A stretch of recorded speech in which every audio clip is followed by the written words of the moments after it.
That's not rational. That's not logical. Yes, it is from a different point of view. I'm talking about not abandoning logic. I'm talking about higher logic. The logic that comes from standing on the mountaintop where you can see the entire valley, the entire network, and where it makes sense to you on the mountaintop to say, if you actually go back 3 steps and then to the left, you're actually going to get there more quickly than if you just go straight ahead. Whereas down in the valley, the logical mind self is going, but everyone knows the shortest distance between 2 points is a straight line. If I go backwards, how can I get there sooner than if I go forward? How? And the higher self goes,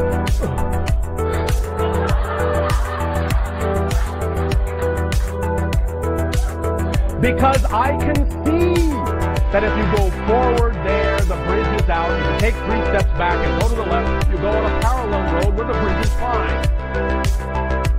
But the point is that the language of the higher self cannot always communicate all those specifics to the physical mind, because the physical mind does not always have the capacity for that kind of translation. The only way that dialogue, most often than not from the higher self, translates to the physical mind is simply suddenly the urge to go back. The urge itself, the intuition itself, in the physical mind is the condensation and capsulization of the entire explanation from the higher self, saying, if you go 3 steps back and then go to the left and go down the parallel road, then the bridge is up. But all the physical mind will get is the tug. That's how it translates in physical reality, because the physical mind is not capable of actually perceiving in the same way the higher self is, and doesn't have to know all the reasons why and how. All it needs to do is know that that's part of who you are, and allow yourself to recognize that that is a communication, and to follow it, and that you have received the information that you need, because it's on the same wavelength of your joy, of your passion. Why? Because you say it is. And you flow with it, and thus find out that it is. Or resist it for as long as you want. And keep walking on the same road until you get to the washed out bridge and go,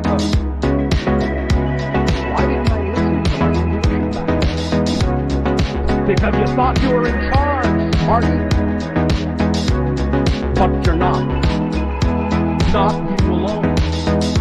You are in charge, but not you alone. Physical mind. Physical mind, higher self. That's the you that's in charge. Both aspects of your being is the persona, not just the physical personality self. That's only a part of it. So if you want to know you're in charge, you have to behave like the whole you. And be willing to open up and receive and perceive in whatever way it works for you the dialogue and the communication coming from the portion of yourself that is the higher self, that has the higher point of view, that has the bigger picture, and be willing to understand it's working on your behalf. It's not going to trick you. It's not going to deceive you.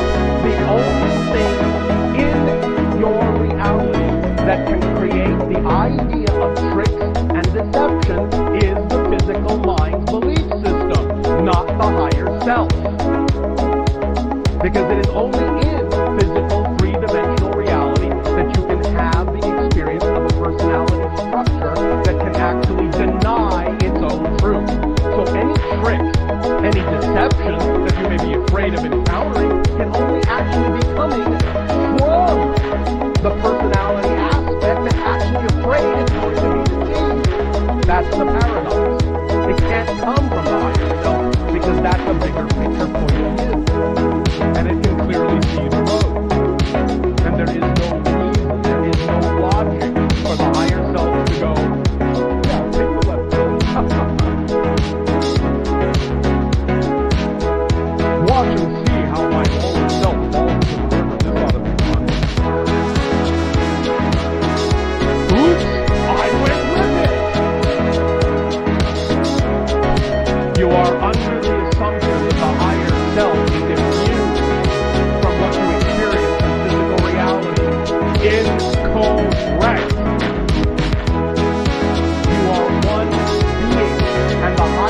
self will suffer the slings and arrows that the physical mind shoots itself with. You are one being, and it is not detached from you, and it is not immune to the consequences of the physical mind's choices. But because the higher self is close to the vibration of unconditional love, it will overlook it again and again and again and again, attempting to unconditionally loving you, reminding you, please take the other road, please. Oh, here we go again. It is not immune to the consequences of the physical mind's acts and choices. Do not assume that it is. But it is close enough to unconditional love to forgive it and to keep giving you the benefit of the doubt. That's the relationship of your higher self. That's its job. To keep on guiding you no matter what. Because it is the vibration of unconditional love that the physical mind often refuses to allow itself to perceive. To the belief systems it chooses to buy into that deny its truth to itself. So, higher self says, please, please, please, please, know you are loved. Please, please, please allow me to love you. Please, please, please love yourself enough to know you're not alone. That you don't have to do it all. That you weren't designed to. You weren't expected to. Ever. Not once. Carry this burden by yourself. Let me be your guide because I am you. Become familiar with that portion of yourself. It is not detached, it is not separate, it is not aloof, it is not in its own realm unaware of what you are choosing to experience. It will also experience. But nevertheless, always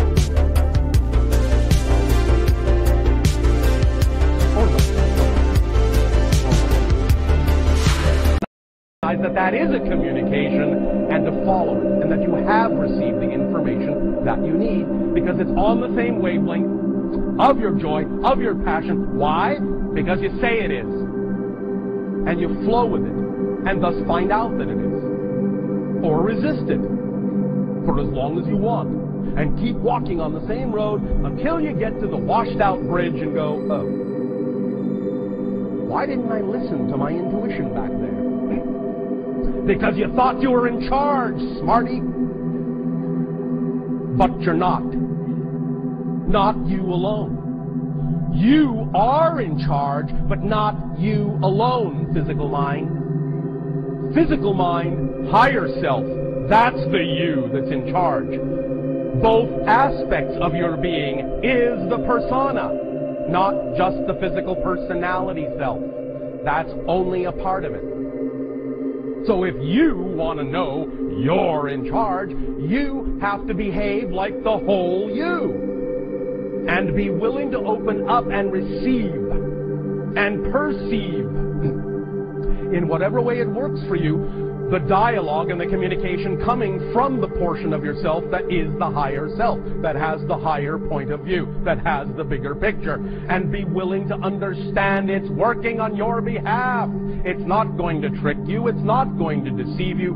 The only thing in your reality that can create the idea of tricks and deception is the physical mind's belief system, not the higher self.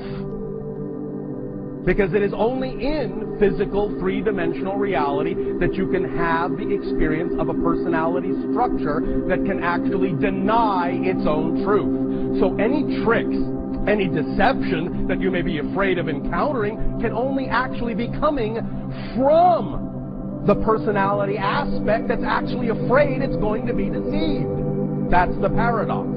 It can't come from the higher self because that's a bigger picture point of view. And it can clearly see the road. And there is no reason, there is no logic for the higher self to go, yeah, take the left road. Watch and see how my lower self falls into the river. This ought to be fun. Oops, I went with it. You are under the assumption that the higher self is immune from what you experience in physical reality. Incorrect. You are one being, and the higher self will suffer the slings and arrows that the physical mind shoots itself with. You are one being. And it is not detached from you. And it is not immune to the consequences of the physical mind's choices. But because the higher self is closer to the vibration of unconditional love, it will overlook it. Again and again and again and again. Attempting to unconditionally loving you, reminding you, please take the other road, please. Oh, here we go again. It is not immune to the consequences of the physical mind's acts and choices. Do not assume that it is. But it is close enough to unconditional love to forgive it. And to keep giving you the benefit of the doubt. That's the relationship of your higher self. That's its job. To keep on guiding you no matter what. Because it is the vibration of unconditional love that the physical mind often refuses to allow itself to perceive.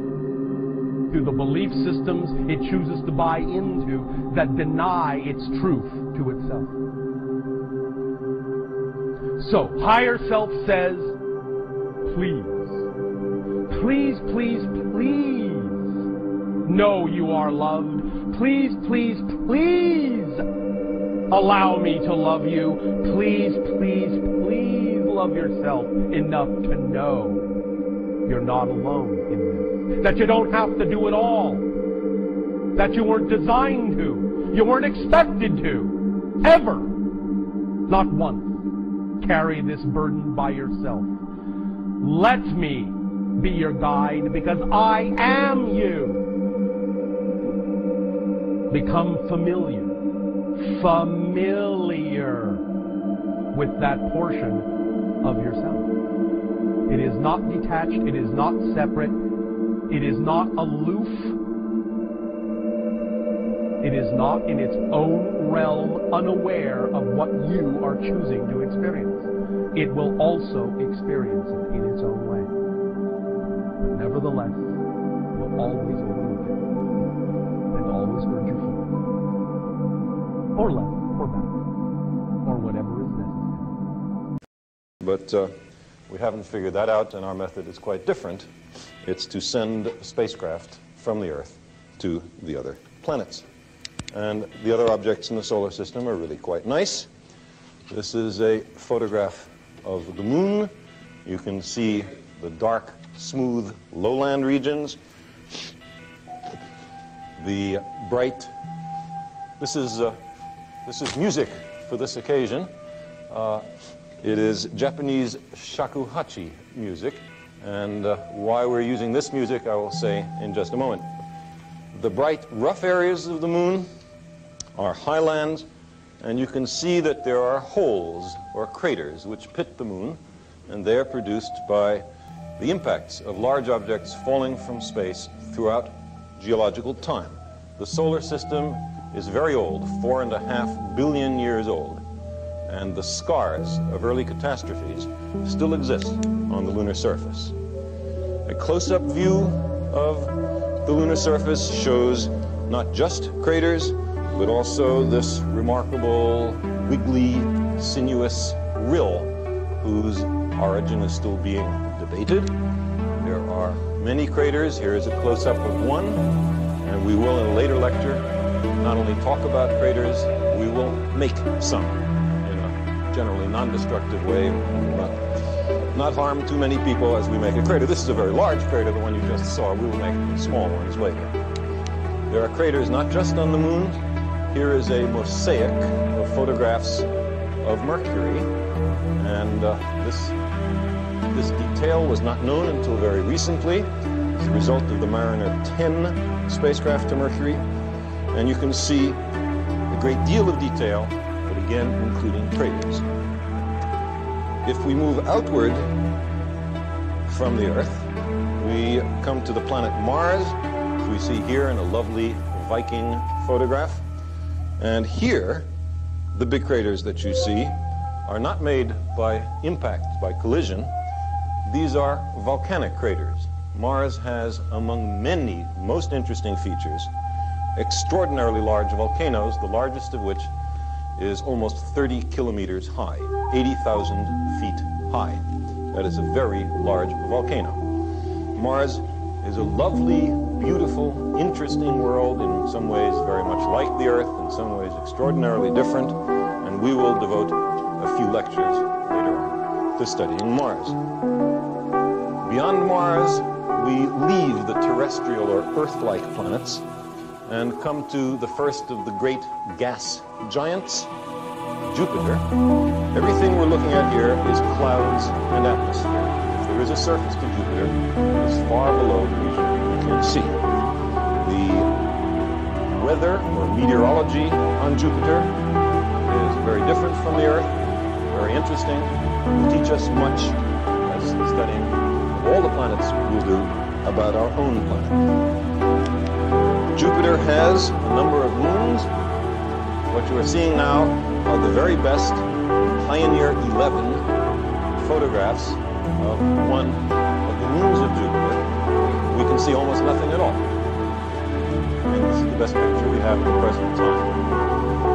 In 1979, two spacecraft called Voyager will pass very close to the moons of Jupiter, and we will obtain 50,000 photographs of Jupiter, Saturn, and their 20-some-odd moons, and we will have turned our almost complete ignorance about these moons into great knowledge. These moons, by the way, are not like our own. Some of them are icy, some of them are covered with sodium and other salts, as if there was a great ocean which was lost into space.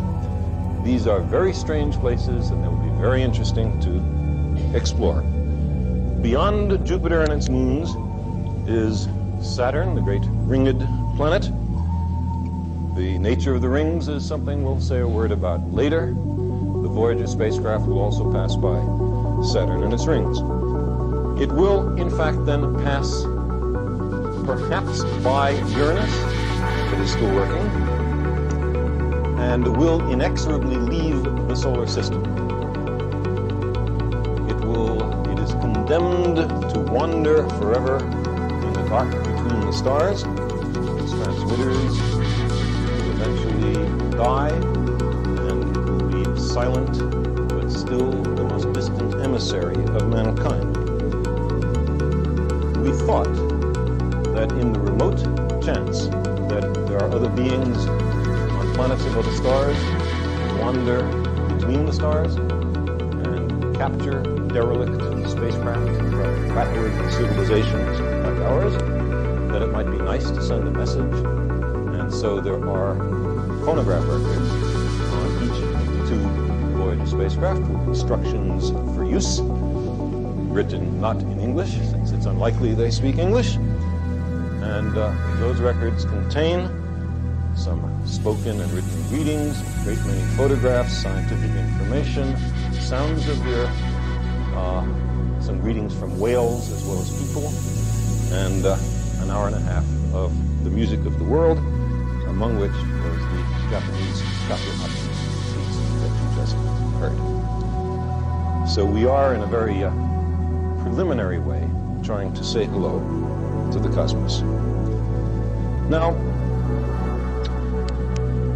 on the outskirts of the solar system, in fact, halfway between here and the nearest star, are the comets.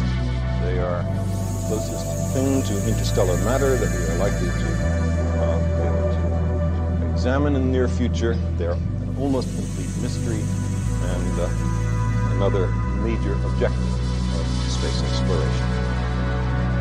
Now, this picture of the solar system is relatively recent. For most of human history, people thought that the Earth was at the center, not just of the solar system, but of the universe, and that not only all the planets went around the Earth once every day, the Earth was not meant to rotate, but also the sun went around the Earth. And that was a kind of astronomical egotism, which we thought we were splendid, and all the other objects was somehow secondary to the Earth and its inhabitants. Well, what we have found is just the opposite, that we are a very humdrum, ordinary locale in the universe. And one way in which this was to consider the question of the phases of the planets. Now, we know that the moon goes through phases. We see full moon, half moon, moon. What about the planets? Now, in the old Earth-centered view,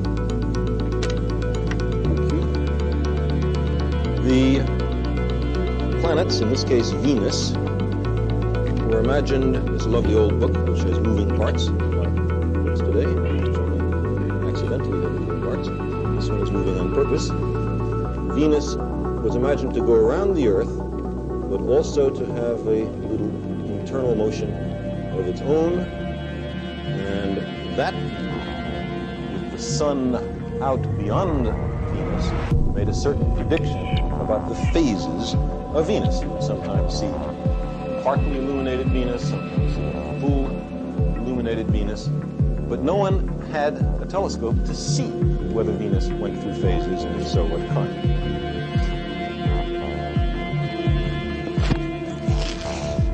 Now, here is the Earth-centered view of the universe, with the Earth here, the planets, and the sun going. I don't know what the color of our eyes is. I don't mean whether you've got blue or brown eyes, but the color of the lens of your eye. You call that transparent. No color. See, because you can't see it. But it's basic to being able to see anything. So in order to find out where you are, there has to be some way of drawing attention to it. And that involves skill. Upaya in Sanskrit. Skillful means. So, it's all very well. Anybody can have ecstasy. Anybody, as a matter of fact, can become aware that he is one with the eternal ground of the universe. But since that's what you are anyway, I'm going to ask, so what? When a hero goes on an adventure, and he leaves his people, and is going to a strange land, he can go away and just hide himself round the corner in an obscure house, and then appear a year later and say, I've been on a heroic journey, and tell all sorts of tales. And they say, prove it. Because they expect him to bring back something. Something which nobody has seen before. Then they believe you've been on the journey. So in the same way exactly, anybody who goes on a spiritual journey must bring something back. Because if you just say, oh man, it was a gas. Anyone can say that. Now this is why in the doctrines of Buddhism there is a differentiation between two kinds of enlightened beings. They are both forms of Buddha, which is to say the word Buddha means somebody who has awakened, who has discovered the secret behind all this. That, in other words, all this thing we call life with its frantic concerns is a big act, which you, in your unconscious depths, are deliberately setting up. So you can do one of two things when you discover this. You can become what's called a pratyeka Buddha. That means a private Buddha who doesn't tell anything. Or you can become a bodhisattva. A pratyeka Buddha goes off into his ecstasy and never is seen again. Bodhisattva is one who comes back and appears in the everyday world and plays the game of the everyday world by the rules of the everyday world. But he brings with him upaya. He brings with him some way of showing that he's been on the journey, that he's come back, and he's going to let you in on the secret too. If you'll play it cool and also come back to join in the everyday life of everyday people. Because this is the rule. If the world is dramatic, if the world, as the Hindus say, is a big act put on by the divine self, one of the rules of coming on stage is that you don't come on as yourself. You come on as the part that you're going to play. It's very bad form if an actor always acts the same way. That's what's called a star, as distinct from an actor. A real actor can become anything. And so, but in private life, well, he's just Mr. Jones. But he doesn't come on the stage that way. So in the same way, if you know that behind the scenes, in the depths, fundamentally, you are it, you don't come on that way. It always comes on as something else. That's the rule of the stage. Because without that, there wouldn't be a play. There would only be reality. No illusion. And the whole point of life is illusion. From the word Latin ludere, to play. Showbiz. The show must go on, so don't give it away. But truth has a way of leaking. It gets out. But then the important thing is, you see, when the truth gets out, those who catch hold of it must find a way of staying in contact with what society calls reality.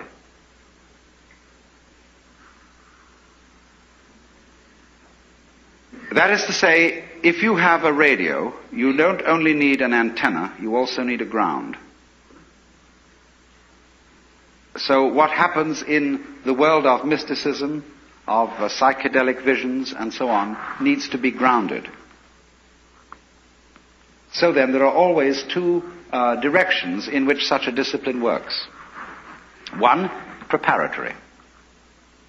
In other words, those who taught disciplines for awakening in the Orient were always careful to screen, first of all to screen those who applied, and then after screening them, to make them sensible, so that they knew how to handle the game of ordinary human existence and play it by the ordinary human rules.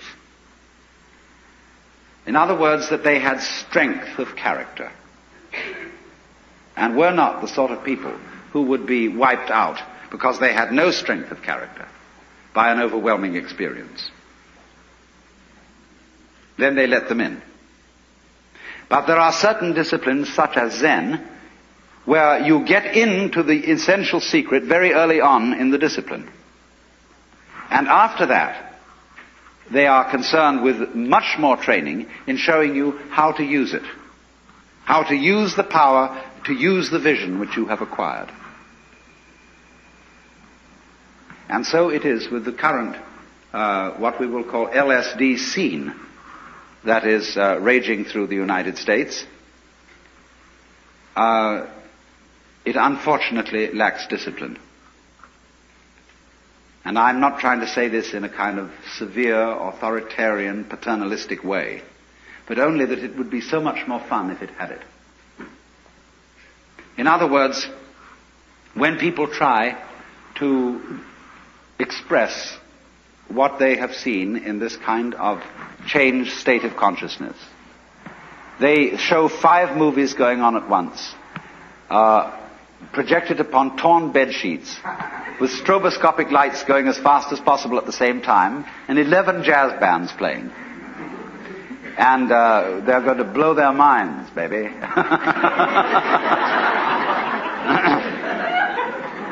And everybody else who hasn't seen this thing look around and say, well, it's a mess. I don't like the looks of it. Let's suppose that while you were very, very high on LSD, you looked into a filthy ashtray and you saw the beatific vision. Which is, of course, the case, because wherever you look, if your eyes are open, you will see the face of the divine. Then you come out of your ecstasy with the dirty ashtray and say to everybody, here it is.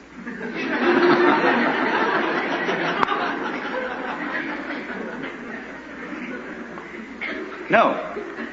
There is a possibility, if you are an extraordinarily skillful painter, or even photographer, of presenting the dirty ashtray so that everybody else will see almost what you saw in it. But you will have to have a technique which will translate every grain of ash into a jewel. Because that's what you actually saw. But that requires mastery of an art. And I'm afraid people think that all it's necessary to do is just throw out any old thing, because under that transformed state of consciousness, any old thing is the works. But nobody else can see it if they haven't shared that point of view. So then, this becomes for us in the United States an earliest stages of understanding them. And I would like to begin by giving you a sort of bird's eye view of some of them.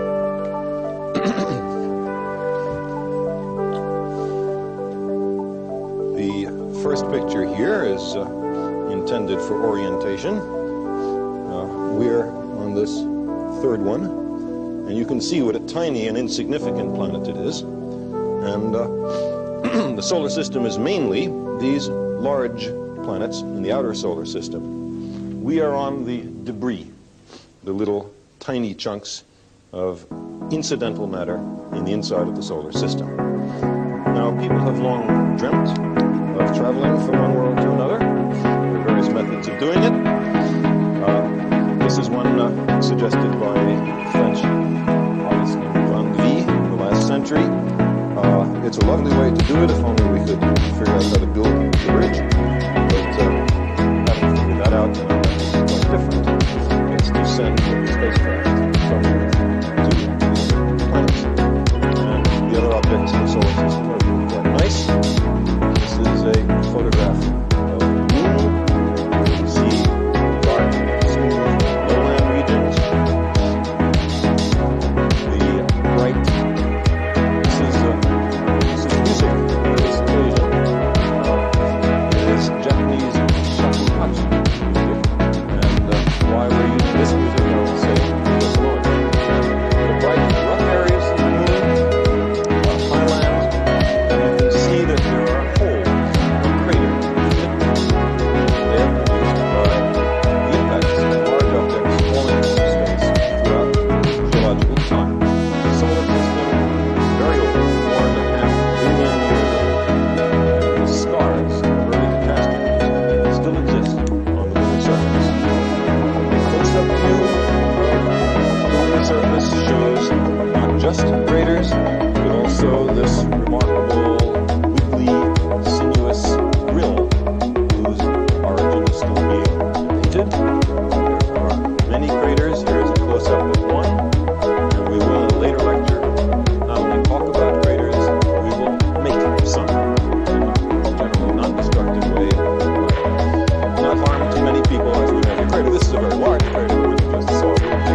far below the region we can see.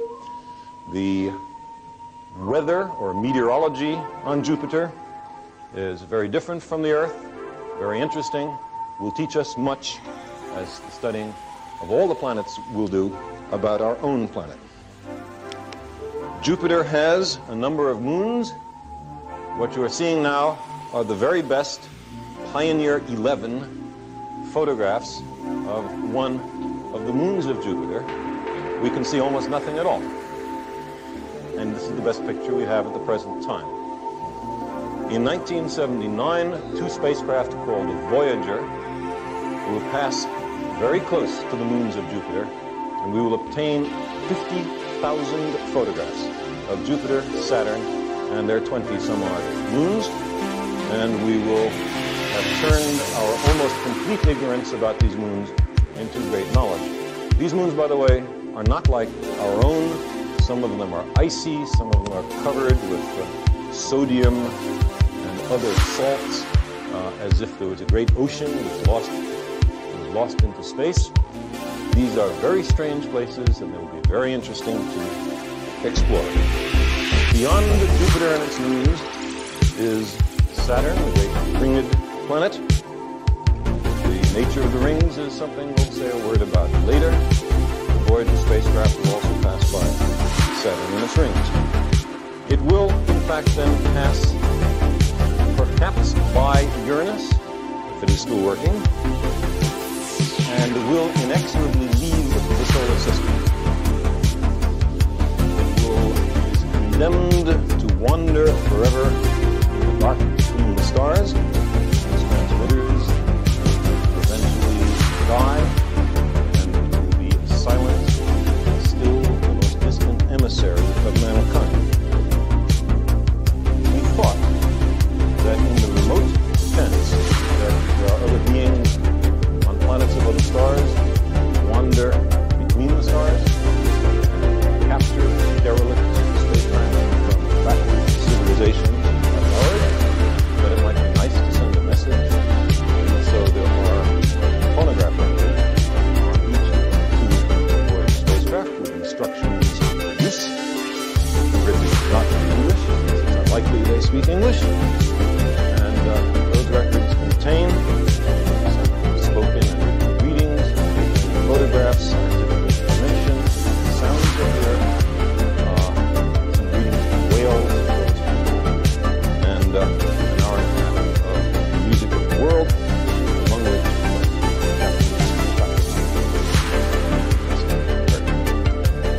so we are in a very preliminary trying to say hello to the cosmos. Now, on the outskirts of the solar system, halfway between here and the nearest star, are the comets. They are known to interstellar matter that we are likely to be able to examine in the near future. They are almost a complete mystery and another major objective of space exploration.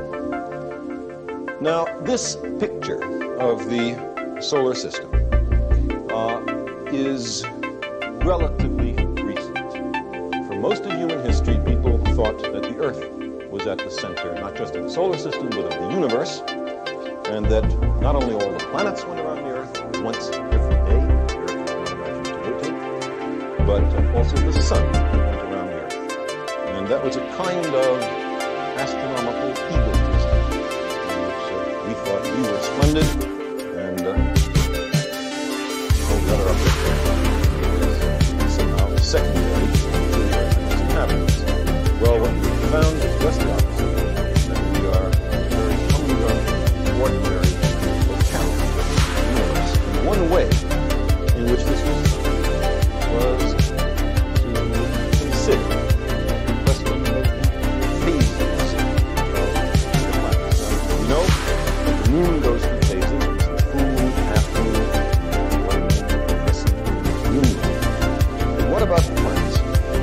Now, in the old Earth center, so you have to add some more structure to it. But let me just give you an example. Let me keep going. Okay, so a Lie group is a group whose group elements are specified by one or more continuous parameters, which vary smoothly. You know, let us consider, for example, the group of rotation in 2 dimensions. You know, so the group is parameterized by the angle. You know, let's suppose that you're going to rotate, you're going to perform a rotation in 2 dimensions, and that rotation is going to be specified by the angle theta. So in 2 dimensions, you're going to have a 2 by 2 matrix, and the rotation matrix is going to be given by the entries of this matrix. Notice that when you take the determinant of this matrix, when you take you're going to have cosine square minus, you're going to have cosine square plus the sine square equals to 1. So the determinant of this matrix is equal to 1. This is what you call the special rotation group in 2 dimensions, because the determinant of the matrix is 1. And this is what people use the label a special, the SON. You have a special means the determinant equals to 1.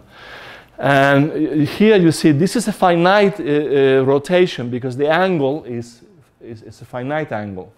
Now let's suppose that this angle were infinitesimal, an infinitesimal angle. So in that case, the Lie algebra is what is the mathematical structure that underlies the infinitesimal group structure. In this example, there is a matrix generator of the Lie algebra associated to your group. And the matrix generator is given by this matrix. You notice that this matrix, X, has an I and minus I of the diagonal. This matrix is, in this case, Hermitian. Remember what we call a Hermitian matrix? It's a matrix that, yeah. So here, when you have the Hermitian of a matrix is you take the transpose of the matrix, you flip I with minus I, and then you take the complex conjugate. So a Hermitian matrix, what you do is you do 2 things. You perform the transpose of the matrix, and then you take the complex conjugate of that. And this is what you call the Hermitian of a matrix. Now, a matrix is Hermitian in this case because you see that minus I is the complex conjugate of I, and I is the complex conjugate of minus I. Okay, so when you look at along the main diagonal, you'll see that these elements are the complex conjugates of each other. So in this case, this matrix is Hermitian. You know, are you familiar with this, Fang? You recall what you mean by Hermitian matrix and the transpose? I believe I learned it like 20 years ago. Yeah. Okay. So when you see a matrix like that, you look at the diagonal. And if the entries of the diagonal are complex conjugates of each other, then you know that the matrix is Hermitian. You know, that's the simplest way to see it. No. So Carlos, Yeah. there's a lot of information there. Can I ask? Yes, let me go back. Yeah, I'll go back. So Yeah. I have a few questions. Yeah. So can you Yeah. make it a little clear Yeah. between the continuity property of the manifold Yes. parameters Yes. and the discreteness of the group? Yeah. Well, here I'm talking about a continuous Lie group. Imagine in this room we have 3 dimensions. We have 3 axes. So the dimension of the group is 3-dimensional. Like in this room, we have 3 axes, so it's 3 dimensions. Now, how many points do we have in this room? We have an infinity of points. Okay, so one has to be very careful. The order of the group in that case is the number of points in your manifold, which is infinite. The dimension of the group has to do with the dimension of this room, which is 3 dimensions because we have 3 axes. Okay? So This is not an example of a discrete group. No, it's a continuum group. So Lie groups are not examples of discrete No, it's the continuous analog of a discrete group. of a discrete. So when you gave when you mentioned discrete groups, you were talking about groups, discrete groups in general. In general. Not particularly Yeah. applicable to Lie groups. Yes. So then I want to go from the notion of discrete group, how you jump from that notion, from the discrete to a continuum. That's what I was given. Imagine that you have a discrete set of points in this room. If you have a discrete set of points, that will be a discrete group. But if you have a continuum of points, that will be a continuous Lie group.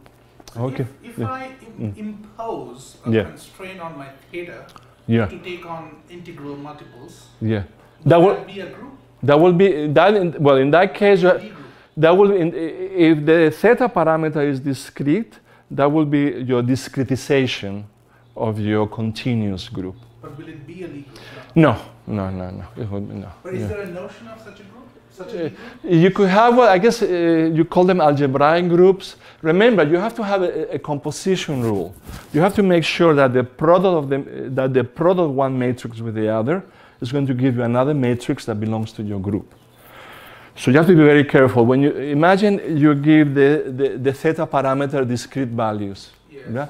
You have to be very careful. You have to make sure that when you multiply one matrix by the other, I should get another matrix that belongs to your set. Correct. Okay? Would that be a problem? That will impose constraints on your theta parameters. You have to be very careful. So if theta is discrete, so Yeah. let's just work out an example. If theta is just take some discrete values, Yes. then I would get products of the form what? Cosine squared? Well, yeah, then you have to imagine you multiply the two matrices together. You're going to have the cosine of theta 1 times the cosine of theta 2, minus theta 1 times theta 2. Cosine times sine Yeah. should not be a problem. That's just sine 2 theta. Yeah. No, but remember, when you have theta has one value, theta sub 1, and if theta has another value, theta sub 2, then you have to be careful. Okay. Yeah. So you have to make sure that when you multiply those matrices, when you are going to have a matrix that belongs to your set. So you have to be very careful. If it does satisfy the condition, then can it be a Lie group? No, well, I guess Group, right? it will be a group, not not a group, because your parameter has to be continuous. Yes, the So, parameter. and my second question is, you say the Lie algebra is a mathematical structure that underlies the infinitesimal group structure. I'm going to go through. I'm going to Go in that more detail. in more detail. Yes. And my last question on this slide is about what example of this generator that what were you trying to Okay, this is the generator that generates infinitesimal translations along one axis. Okay. translation? Yes. For example, here in the blackboard, imagine I have the z-axis and have an angle. In that case, I write theta sub 3 because I'm specifying the third axis. But imagine if I perform a rotation around one axis only. So the generator of those rotations around this axis will be given by Rotations, not yeah. translations. No, rotations, yeah. Is this clear? Yeah, is this clear? Then, okay, let me. Okay, is this what I was? This is back. Okay, What do I mean by exponentiation of a Lie algebra element? Here, for example, I just wait for Amrik to write. Yeah, Yes. So here, let's suppose here I have the element of my group, which is a 2 by 2 matrix, and I want to rewrite this as the exponentiation of I theta x. The reason I write I here is because if x is Hermitian, if I have a Hermitian generator, when I multiply by I, the square root of -1, I will obtain an anti-Hermitian generator. You see, physicists are obsessed with working with Hermitian generators. Mathematicians don't like to work with Hermitian generators. They work with anti-Hermitian. As you now have head and neck, to whatever degree you have allowed yourself to create it, now proceed downward and see the outline of your shoulders. See the outline of where your hands or arms, upper arms, join to the trunk of your body. Continue downward and allow yourself to see what you call your chest, your rib cage area, your abdominal umbilical area. Notice the nuances, notice the details, notice the similarities from who you now create yourself to be, and as well, if there are any, notice the differences.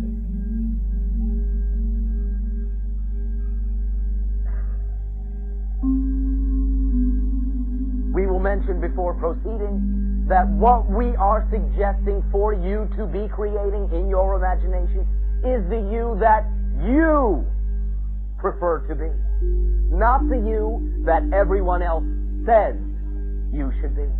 The you that you feel comfortable being. That you know is right for you. Do not allow anyone else's opinion for now to enter into it. It is your projection of who you feel you comfortably are, not who everyone else says you should be. Continue down now to what you call your pelvic area and allow yourself to begin to see, taking form, taking shape, the contours of your upper legs, your knees, your lower legs, your feet.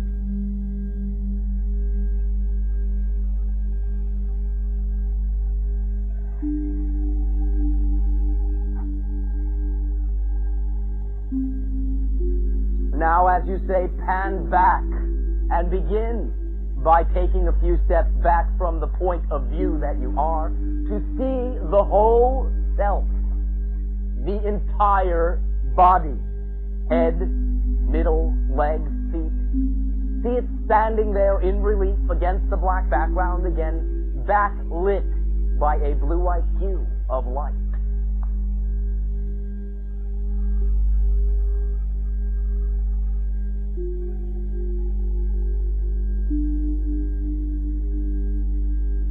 Picture, if you will, a road. It can be any road you wish. If there is a specific road, fine. If it is simply blacktop, fine. Picture now this you being placed upon this road, walking. This is now the you again. You say you prefer to be. So begin to now look at how that you is walking, how that you is standing, how that you holds up or down or whatever your head. See how your shoulders are held. See the language that your body exudes as it walks down the road. Confident, assured, in ecstatic joy for simply being, for simply existing, for simply living the result of the choice of your soul to create this life. See that you enjoy simply walking and notice the nuances.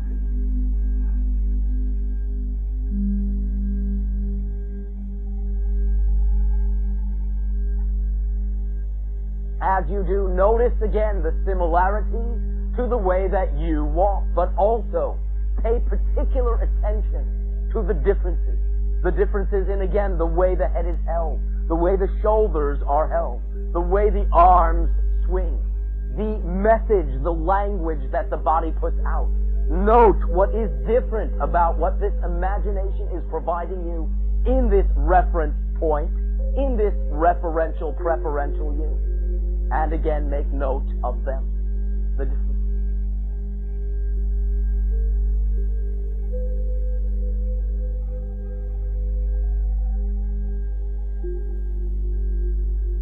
Now, imagine that you, walking on this road, is coming up to 3 other individuals having a conversation. It matters not what they are saying, but in that sense you may see that 2 of them seem in that sense to be somewhat serene, and 1 in that sense is somewhat argumentative.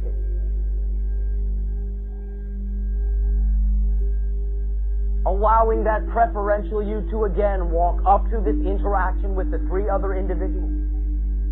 Allow yourself to see how you are participating in that interaction. How the referential, preferential you holds and maintains in conviction that posture, and is not in that sense strayed away from the center. That you holds again itself in a particular way when facing the serene individuals, but also when facing the argumentative individual, and pay particular attention to how that you, in whatever the specifics of the situation that you are creating, handles that situation. Now this is the you always have said you preferred to be. So I assume that you would be doing the things you say you wish you would do. So allow your imagination to provide the specific stance and again, body language that accompanies this idea. And see this you. Feel the admiration for that approach. For that approach is representative of who you choose to be.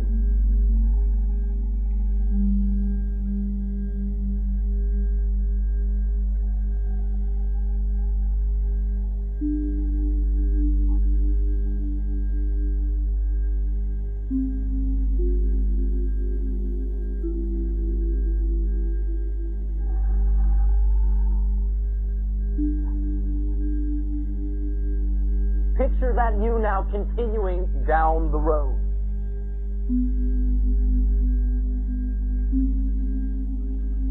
As you do on what you call your right side, you will notice a calm, peaceful, serene, and perhaps colorful scenery.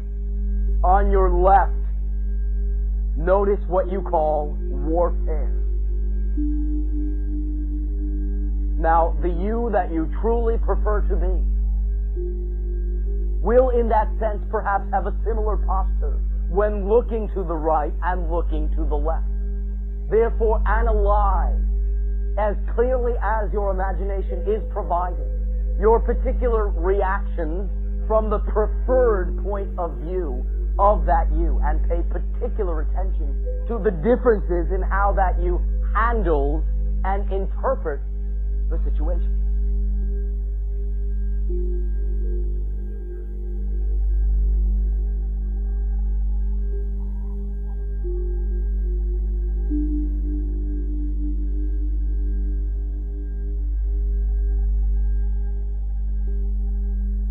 Allow that you to now face the serene side of the road, having again the more tumultuous side to the back.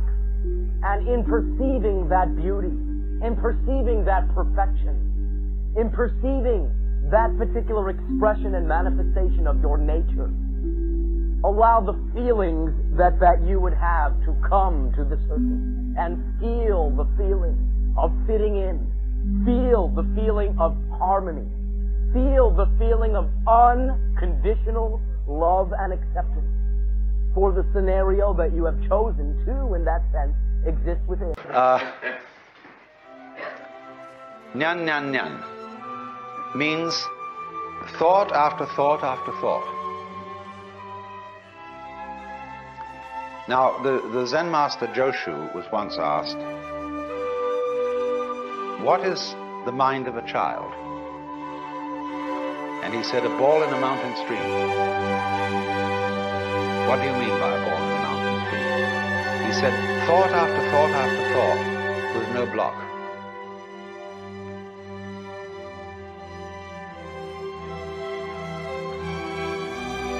So, he was using, of course, the mind of the child as the innocent mind, the mind of a person who's enlightened. One thought follows another without hesitation. The thought arises, it doesn't wait to arise. As when you clap your hands, the sound issues without hesitation. When you strike flint, the spark comes out. It doesn't wait to come out. And that means that there's no block. So, thought, thought, thought, nyan, nyan, nyan, describes what we call in our world the stream of consciousness. Blocking consists in letting the stream become connected, chained together, in such a way that when the present thought arises, it seems to be dragging its past, or resisting its future, saying, I don't want to go.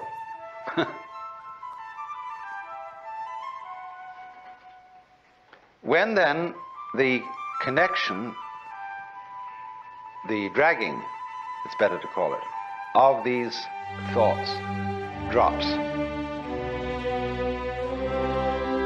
you've broken the chain of karma.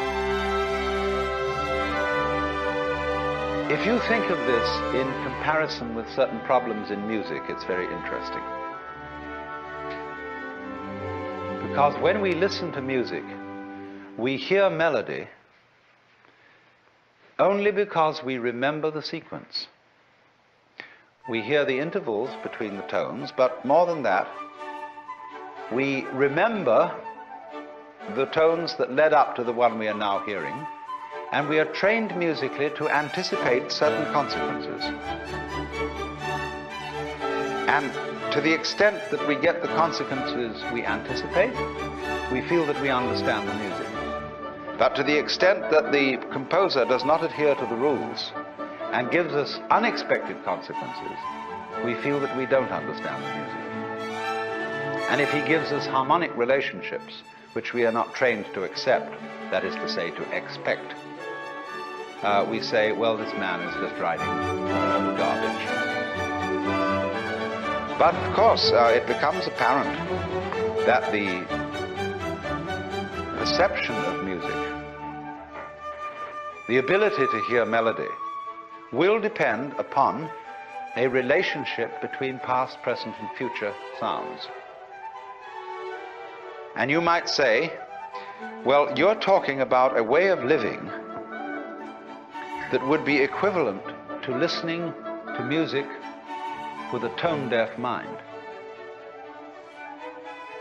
So that you would eliminate the melody and have only noise. And so in your Taoist way of life, you would eliminate all meaning and have only senseless present moments.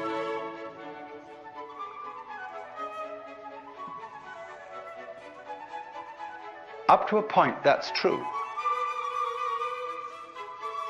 That is, in a way, what Buddhists also mean by seeing things in their suchness.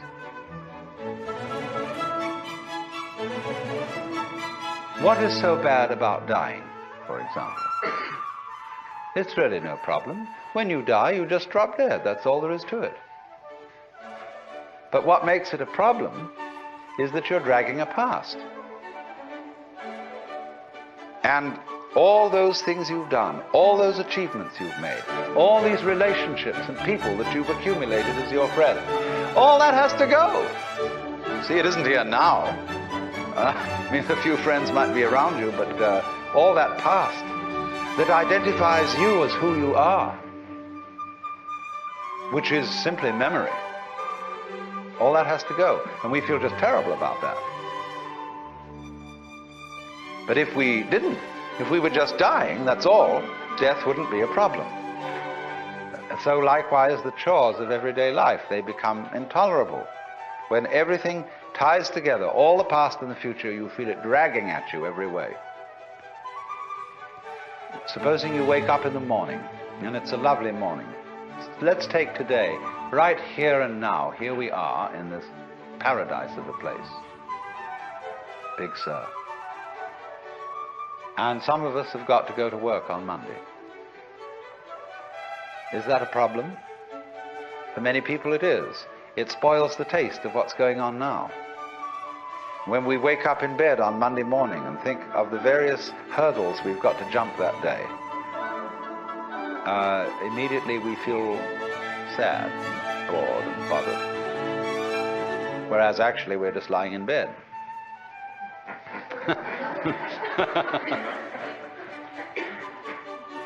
So the Taoist trick says, simply live now and there will be no problems. That's the meaning of the Zen saying, when you are hungry, eat. When you are tired, sleep. When you walk, walk. When you sit, sit. Rinzai, the great Tang Dynasty master, said, in the practice of Buddhism, there is no place for using effort.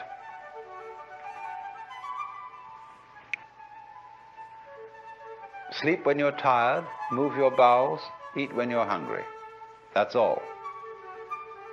The ignorant will laugh at me, but the wise will understand.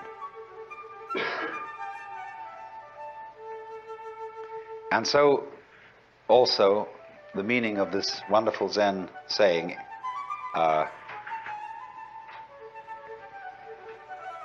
day, that's the character for the sun, day, that is, good day. Every day is a good day. On condition, you see, that day is like nyan nyan. They come one after another, and yet there's only this one. You don't link them. This, as I intimated just a moment ago, seems to be an atomization of life. Things just do what they do.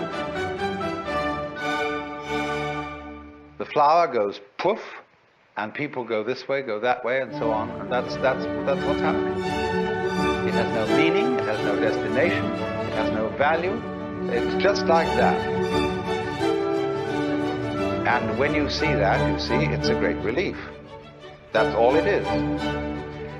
But then when you are firmly established in suchness, in that it's just this moment, you can begin again to play with the connections.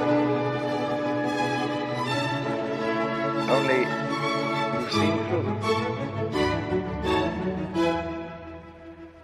But now you see Scientifically labeled bad, and you then by that and automatically label it negative, then you cannot help in that sense but get a negative effect from that. But the opposite is also true. It is always what's going to be any given now moment. Remember that the symbol that the event has really no built-in meaning until you assign it. And that perhaps, yes, there are certain aspects of a given situation which may on the surface seem negative. That is not the only thing or the only message that the circumstance has built into it. For when we say all situations are neutral, that neutrality is expressed as 100% potentiality for a negative manifestation, but also 100% potentiality for a positive.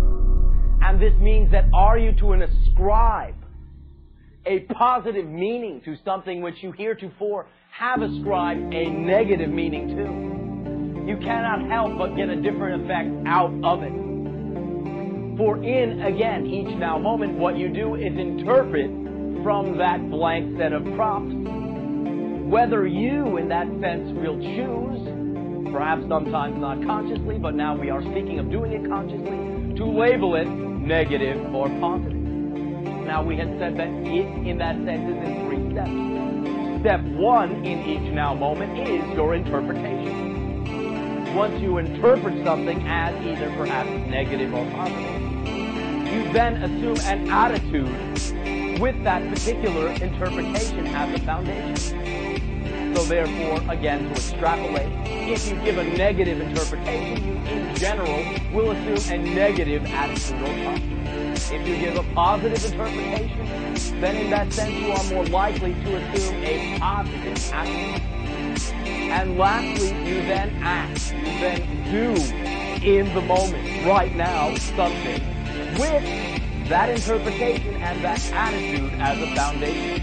And it is ultimately the doing of that thing right now that creates your reality, that manifests your reality physically, because it is the actions that are the movers in that sense in your physical world right now.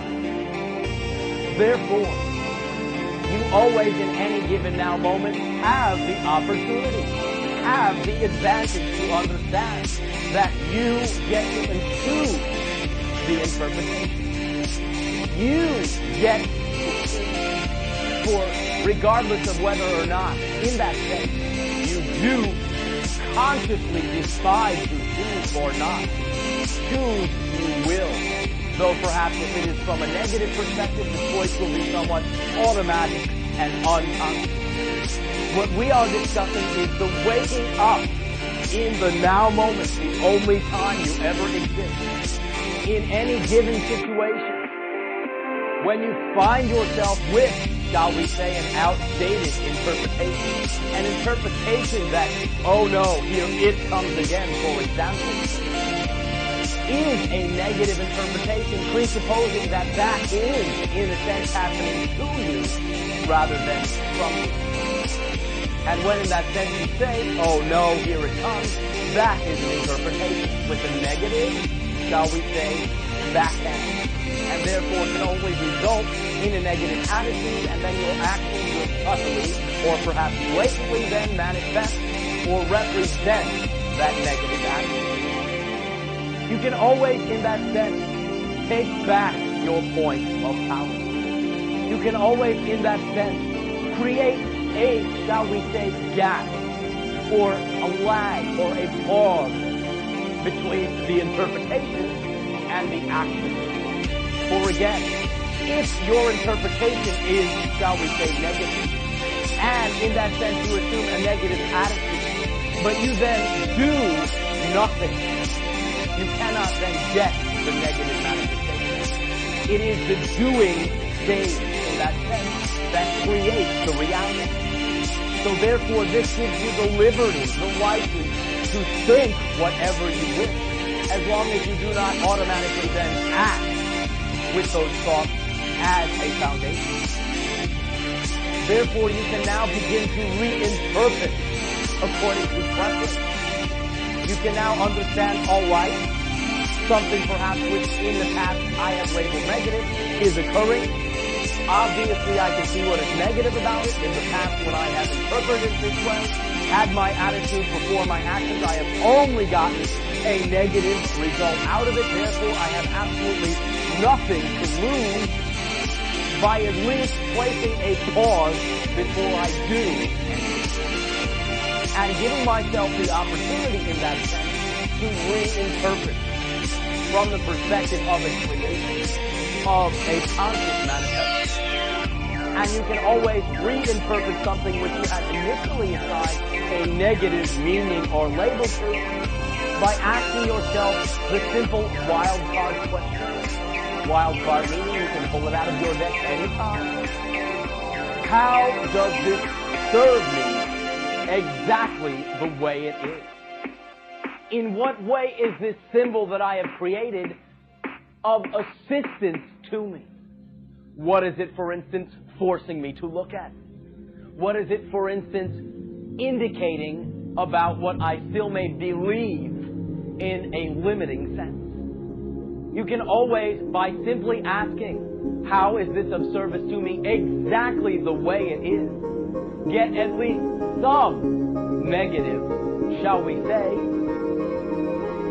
alternative option. In other words, the positive. Some positive interpretation.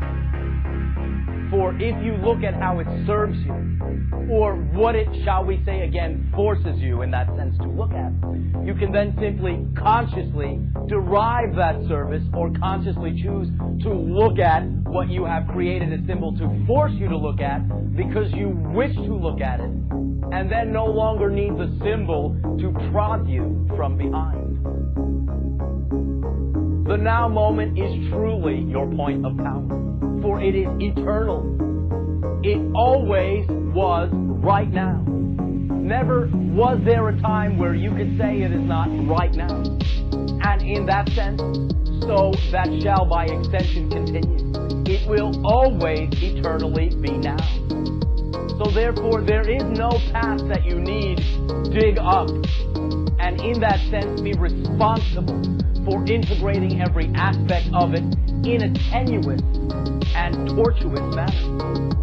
For when in that sense you simply begin to derive your actions and your creatorhood from the now moment, you automatically will create any opportunity to bring up any limiting belief, which, yes, you may have bought into in your past, But it is not inherently the path itself that is important. It is the fact that you give yourself the opportunity to look at belief which no longer serves you. And you always will give yourself that opportunity.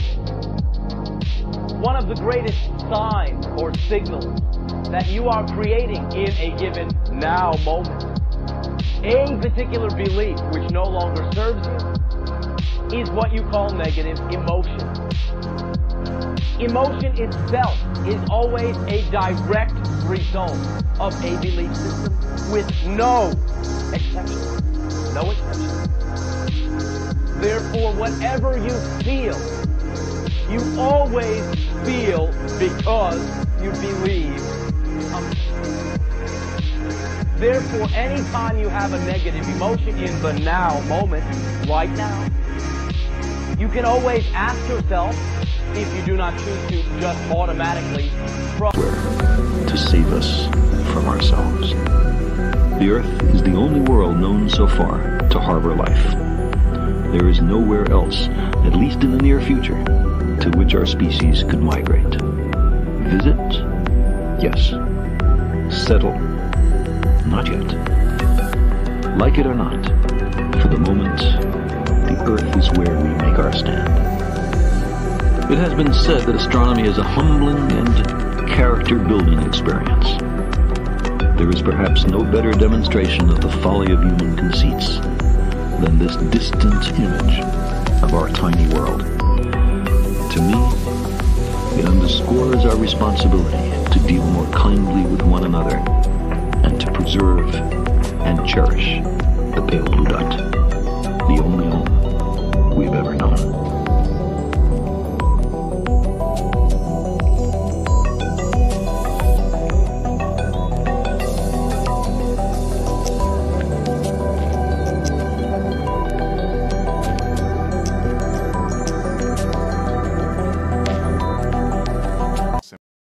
Is the equilateral triangle, and reality seems to be three-dimensional. So if one wondered, well, what would be the simplest building block of a three-dimensional reality?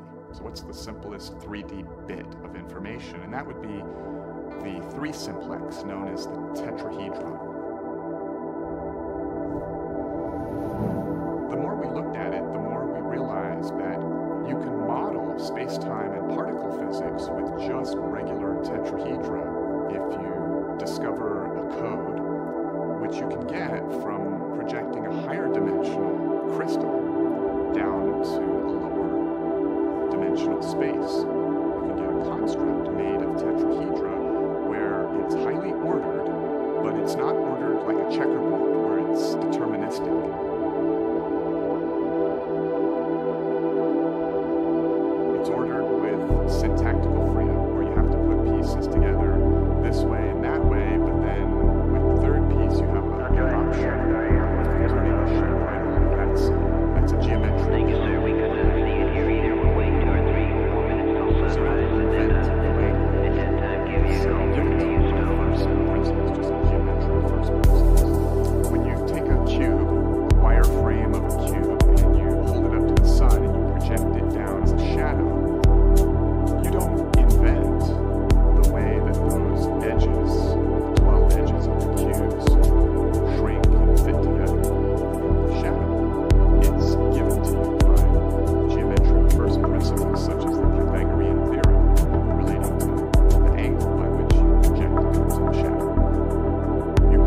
noxious chemical sources, chases nutrients, makes little primitive decisions as it measures its environment. There's no reason that the same principle of self-organization cannot occur with even more complex conscious systems teaming up in networks to create even more conscious systems. In other words, perhaps the 7.3 billion humans on the Earth could theoretically link up in some way to form an even more conscious system than the individual humans in the network, like a neural network formed by each individual living cell in our mind-body system, like the computers throughout the world in the movie The Matrix that networked together to form a higher level computer that ran the Matrix. So humans are about to go out. That's what we do. We can be in a comfortable oasis in some ecosystem and we're not satisfied. We go out into scary and inhospitable places. And in the late 1960s, we went out. We left the biosphere. We went to the next celestial body, which is the moon. And one of NASA's primary goals now is to have humans arrive at the first planet in our solar system, Mars. And so given sufficient technology, which is probably going to take a quantum leap forward if humans ever discover the first principles theory of everything, humans definitely will move out as far as they can go, and they will keep going. And they will double in number. Now, doubling algorithms are interesting. They always halt due to resource limitation. If you were to have 2 pennies and you were to write 2 in your iPhone calculator and then hit the times 2 button, you just double them. 2, 4, 8. If you were to do that 80 times, just hit the times 2 button 80 times, which you could probably do in 30 seconds, you would have a number that is larger than all the atoms in every dust cloud, in every solar system and galaxy, in the entire universe. And so that's interesting. So then if that's true, then how come the microbes on the surface of an apple, as they begin to double when the apple decomposes, if they really double and it can become all the atoms in the universe, that quantity in just 80 doublings, why doesn't that happen in nature? Well, it's because of resource limitation. The resources of the apple itself halt the doubling algorithm of the bacteria very early. Not very many doublings can occur without resource limitation halting the algorithm. So humans, when they leave the apple of the earth and there simply is no more resource limitation other than the entire resources of all the energy in the universe, they will be able to go out and continue doubling. And after a shockingly small number of doublings, humans have the potential, with their high consciousness and their tendency to network with one another, to double to the point where massive percentages of the mass energy in the universe can be hijacked or transformed into these self-organized systems of mass energy that are conscious. And if they have some non-local physics and technology that allows those consciousnesses to network instantly, then the entire universe can potentially become a neural network, if you will, of conscious systems that is itself conscious in some sense. So it is not completely outlandish to follow the trail of logic and say that if humans don't destroy themselves with nuclear war or for some other reason prevent themselves from leaving the biosphere. And if humans discover some unification physics that allows surprisingly bizarre Star Trek type technologies as they go out and move to other coordinates in space-time, and if such technologies could allow connectivity, instant exchange of information, then indeed it is quite formally a neural network. And what that is, what that's like at its limit, it's science fiction-like, and yet plausible and somehow logical at the same time. I'm not saying it's inevitable or that it's the truth. I'm saying it is logically consistent, and there is nothing in physics that we know that absolutely prohibits this. And there is the tendency of nature to continue self-organizing. It just keeps going to higher levels of complexity. For example, right now, today, because we have not had an asteroid strike of a meaningful size on Earth for a long time, we have a very large number of species on the planet. The whole thing is an interactive network where all species are interdependent and connected to one another. The sum total of the behavior of all the species actually self-regulates the salinity levels in the ocean and the chemistry of the atmosphere. And so the whole thing is technically an organism. The biosphere of Earth plus its weather systems, its plate tectonics, the entire system. And if you leave it alone and don't hit it with an asteroid or nuclear holocausts, it tends to self-organize to higher and higher levels where new species fill the niches left between existing species, and the quantity of species increases. So the way physics behaves is via emergent, ever more complex systems that self-organize. And so if ever in the universe one highly intelligent and creative species could move out beyond the resource halting limitation of a doubling algorithm, it would move out, and it would continue to advance in its sophistication of consciousness and the sophistication of its connectivity. So neural networks are powerful when they have high connectivity, and they're not very powerful when they have low connectivity. Deductive question number 4. This one is a little wild. Is there anything in the laws of physics that strongly prohibits consciousness from self-organizing with bosons?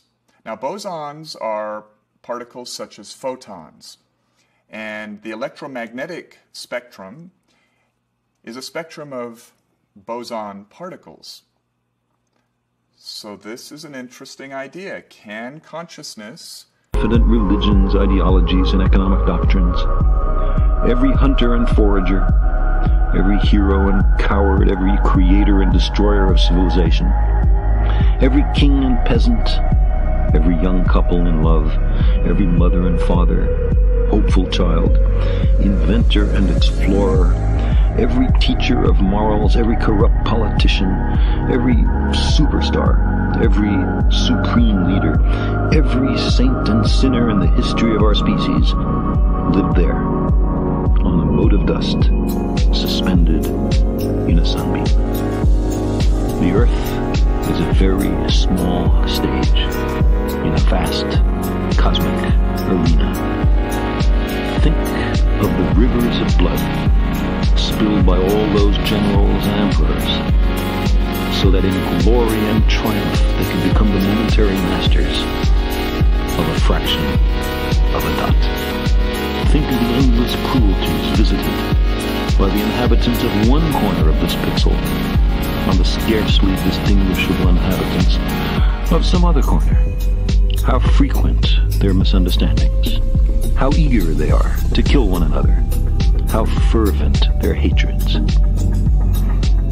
Our posturings, our imagined self-importance, the delusion that we have some privileged position in the universe, are challenged by this point of pale light. Our planet is a lonely speck in the great enveloping cosmic dark. In our obscurity, in all this vastness, there is no hint that help will come from elsewhere to save us from ourselves. The Earth is the only world known so far to harbor life. There is nowhere else, at least in the near future, to which our species could migrate. Visit? Yes. Settle? Not yet. Like it or not, for the moment, the Earth is where we make our stand. It has been said that astronomy is a humbling and character-building experience. There is perhaps no better demonstration of the folly of human conceits than this distant image of our tiny world. To me, it underscores our responsibility to deal more kindly with one another and to preserve and cherish the pale blue dot, the only home we've ever known.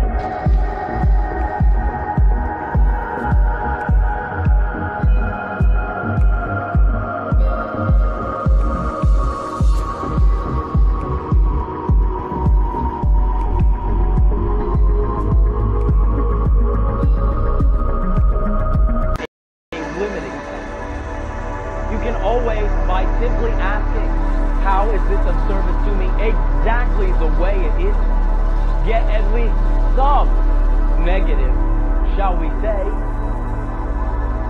alternative option, in other words, the positive. Some positive interpretation. For if you look at how it serves you, or what it, shall we say again, forces you in that sense to look at, you can then simply consciously derive that service or consciously choose to look at what you have created a symbol to force you to look at because you wish to look at it, and then no longer need the symbol to prod you from the mind. The now moment is truly your point of contact, for it is eternal. It always was right now. Never was there a time where you could say it is not right now. And in that sense, so that shall by extension continue. It will always eternally be now. So therefore, there is no path that you need dig up, and in that sense be responsible for integrating every aspect of it in a tenuous and tortuous manner. For when in that sense you simply begin to derive your actions and your creatorhood from the now moment, you automatically will create any opportunity to bring up any limiting belief, which, yes, you may have bought into in your past, but it is not inherently the past itself that is important. It is the fact that you give yourself the opportunity to look at belief which no longer serves, and you always will give yourself that opportunity. One of the greatest signs or signals that you are creating in a given now moment, a particular belief which no longer serves you, is what you call negative emotion. Emotion itself is always a direct result of a belief with no attention. No attention. Therefore, whatever you feel, you always feel because you believe.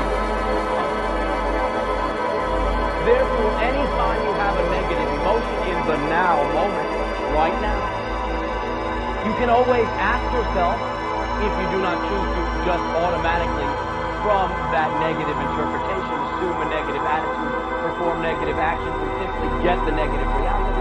If you place a pause in this, you can always interpret, what must I believe right now? Right now. from what is happening right now, not yesterday, not last year, not when I was a child, right now, what must I believe to be true? And if you are honest, you will always come up with a limiting belief. A belief which perhaps you will say, well, yes, I do believe it. And boy, is that statement. That no longer applies to who I choose to be. But now that I have found the belief, now that I have drummed it up, it is no longer even important how or when I create it. What is important is now I know I have this belief. And when you own the belief, you can change it. And that is the only way you can change it. You cannot change a belief by assuming the new belief in denial of the old belief. The old belief will always, in that sense, subtly affect your actions. And through the filtration of those actions, bring itself back to the quote-unquote surface. You cannot escape your true beliefs. But the good news is that once you do accept them, acknowledge them, own them, you can change them. When in that sense you believe something, that, shall we say, lays down the blueprint for how you will interpret it, and for the attitude that you will then assume, and the actions that you will then take. Therefore, you always act as though you believe something. So once you acknowledge the belief that you no longer prefer, you can then extrapolate how you have been acting because you have that belief. And you can see that it was those actions that gave the effect of the limiting belief in your life. This is half the key to changing to the preferred belief. For this, in that sense, lays down for you how you create with that old limiting belief. You act as though you believe it, and those actions put into place physically the reality. Therefore, once you acknowledge a belief in the now moment that you no longer prefer, you may use the tool of your imagination rather than as an escape, rather than as a fantasy, the tool of your imagination to create a new blueprint, a new template, a new model. And briefly, simply as follows, close your eyes, picture the new preferred you. Picture in that sense the you in that sense prefer to be with the new belief you already have. And picture it until you can feel what that new belief feels like. For anything you believe will always again result in an emotion. And when you consciously choose to believe something and invoke it, speak it, state it, if you do it with conviction in that moment in isolation, you will create the feeling of the new belief. And when you feel that, you will then be able to picture, if you will, how you would act if you truly believe the new belief. You will see that those actions will always differ from the actions you have generally been doing to get the negative result. And you will see in that sense right in front of you, in the now moment, options rather than automatic tendencies to, shall we say, commit an act with a negative foundation. You now have options. Here is how the old negative me would act. Here is how the new preferred me would act. And I will venture to guess that side by side, the preferred you, the new blueprint you in your imagination, the actions that you perform will simply be far easier to do. For now that you have given yourself the option, it is far more representative of who you wish to be. And therefore, by simply acting as the new you that your imagination has laid down in the blueprint, in acknowledgement of the old belief, you now create the reality, the effect, right now, of the new belief in the same way that you already created the old. So there is nothing in that sense new to learn. Simply it's like a shift in perspective of how to apply what you already flawlessly apply in your creation. And The fact that, again, you always exist right now means that any now moment you can take back your power. You can have that moment be the fulcrum for your point of expressing your power according to preference. Perhaps we can, in that sense, summarize and simplify what we have done. Before you act, before you do anything, particularly when what you are about to do comes from a negative foundation, if you will always at least provide yourself with one positive alternative from your imagination, from the preferential you that you create within your imagination. Engage, your senses are experienced. You feel, you see, you hear, you touch, you smell, you taste. It is real while you are there, and no one, while you are dreaming, except perhaps an incongruity with this physical reality, can convince you otherwise. Yet when you wake up, you come to the realization, well, I guess that reality was actually within me. And this is a direct analogy to how your higher self or oversoul brings your physical self into reality, literally. Therefore, when you quote-unquote die or transform from this particular point of view, you have a similar realization, a similar sensation, that the very concrete reality that you used to exist within actually exists within you. This is at least a sense of this idea, that analogy that we have shared. You are consciousness. The expression of your consciousness is your physical reality. Your pure consciousness is totally connected to your physical consciousness, to your physical self. You are not disconnected from God or all that is, and you are not disconnected from your soul or higher self or full self. You create the apparency, but this is the degree of your power. And when you begin to recognize or again feel connected, you bring along with that the realization that you truly have always been connected, that you are exploring seeming to be disconnected, but are truly connected. You are always an expression of all that is. You are always an expression of your higher self. No exceptions. There are particular signs, perhaps you can say, that your higher self will bequeath or send to your physical self, allowing you to align, allowing you to realign to the purposes of that higher self.